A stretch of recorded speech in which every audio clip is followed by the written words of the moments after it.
No es lo mismo llamar al diablo que verlo venir. Y hoy la degradación llegó, ¿y ahora qué? ¿Cuál es el efecto inmediato para el gobierno, los bancos y usted? Y esto lo analizamos con el economista Gustavo Vélez. Buenas tardes, Gustavo. Buenas noches, María. Buenas noches Digo, al buenas país. noches. Sí, claro. ¿Qué pasa ahora? Porque realmente vemos al gobierno que no presenta un plan específico sobre cuáles son los pasos a seguir inmediatos, más bien lo mantiene en secreto, pero entonces... El evento ocurrió, es muy triste, un día muy lamentable para Puerto Rico, para el país, para la economía.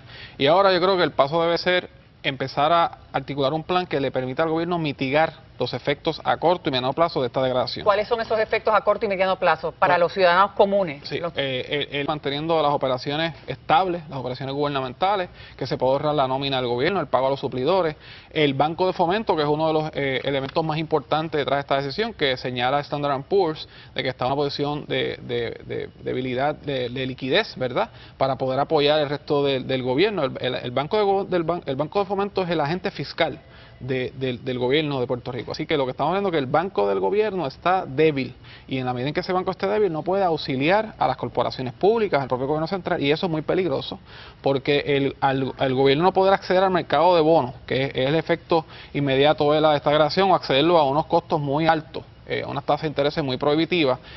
Ahora, ¿cómo tú puedes acceder a recursos para refinanciar deuda vieja, para honrar deuda que se vence próximamente, y para poder seguir dándole oxígeno financiero a un gobierno que está en un déficit de 800 millones y una economía que está en su 8º año de depresión? Bueno, ¿pero qué puede pasar? Por ejemplo, ¿está garantizada la nómina en el gobierno? ¿No va a haber despidos, como dice la secretaria de Hacienda, que eso no está en lo que están considerando en estos momentos? ¿No va a haber aumento en el IVU? Entonces, ¿cómo vamos a solucionar el problema?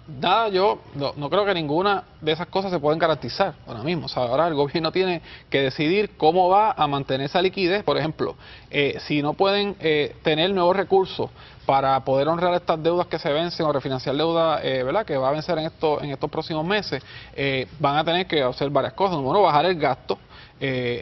Posiblemente haya que revisar el tema de la nómina. Quizás una reducción de la jornada laboral de los empleados públicos. Posiblemente haya que buscar incrementar el impuesto al consumo, aumentar la captación, que en estos días yo señalaba que hay una evasión grande, que se pierden cerca de 800 o 900 millones de dólares. Así que tienen que buscar una combinación, como te dije ahorita, que no provoque un disloque en las operaciones gubernamentales, pero a la misma vez no afecte la economía privada, que al final del día también somos el resto de lo que no estamos dentro del gobierno. Por ejemplo, la secretaria de Hacienda dijo hoy, en cuanto a lo de mejorar la captación del IVU, pues habla sobre ponerlo ahora a pagar en los muelles, pero entonces estamos yendo en retroceso a lo que antes no funcionaba, pues resulta que ahora lo que se dijo que iba a funcionar no funciona y vamos a ir en retroceso. Entonces, si no funciona algo, quiere decir que estamos haciendo algo mal, no vamos a regresar a lo que hacíamos mal de todos modos. Así que no estamos viendo ningún cambio que no sea regresar al pasado. Sí, yo creo que no podemos estar en una posición de improvisación. O sea, no podemos empezar ahora a dar palos hacia. Yo sé que están bajo una situación de mucha presión. Yo estuve, ¿verdad?, en la Fortaleza de Asesores, en una coyuntura muy similar a esta en el 2005-2006. Y lo último que se necesita ahora mismo es empezar a improvisar o buscar medidas que no guarden desde el punto de vista integrado. Sí, María, yo creo que hay que mirar esto con mucho detenimiento, mucha frialdad, y hacer un plan coherente que haga sentido fiscal, que minimice el efecto, pero que no lastime la economía, ¿no? Y que no desestabilice más el sistema. Y con esto culminamos, porque se nos acaba el tiempo, pero preocupa el hecho de que para el gobierno, para el Ejecutivo, esto no lo pudo haber tomado por sorpresa, esto no vino a salir, ellos no se enteraron una hora antes de hacer la conferencia de prensa. Ellos tienen que haber sabido que esto venía. Y el hecho de que en la conferencia de prensa no se hubiese presentado unas medidas específicas, concretas, de lo que ya ellos sabían que iba a pasar, pues nuevamente vamos a la pregunta, ¿se está improvisando? Yo creo que ellos estaban esperando una decisión más favorable a ellos, que no hubiera la degradación, y yo creo que ahora, ya con el efecto ya que ocurrió, van a tratar de articular ese plan.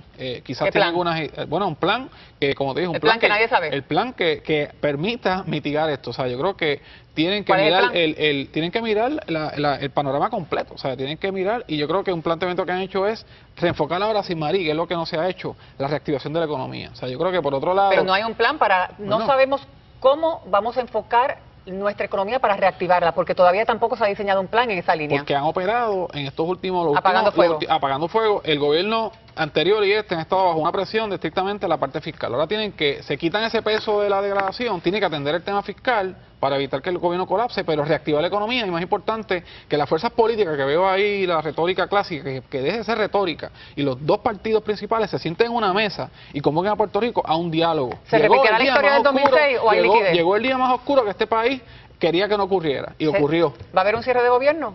Bueno, si no se ponen de acuerdo y buscan una medida contundente, todos los escenarios son posibles. Y es muy triste que tengamos lo que estamos viviendo hoy en Puerto Rico. El país pudo haber evitado esta crisis. Así que pónganse en una mesa a dialogar, convoquen al sector privado, a los sindicatos, porque Puerto Rico no merece ser chatarra. Gracias por estar con nosotros, Gustavo. Gracias, María. Buenas tardes. Y ahora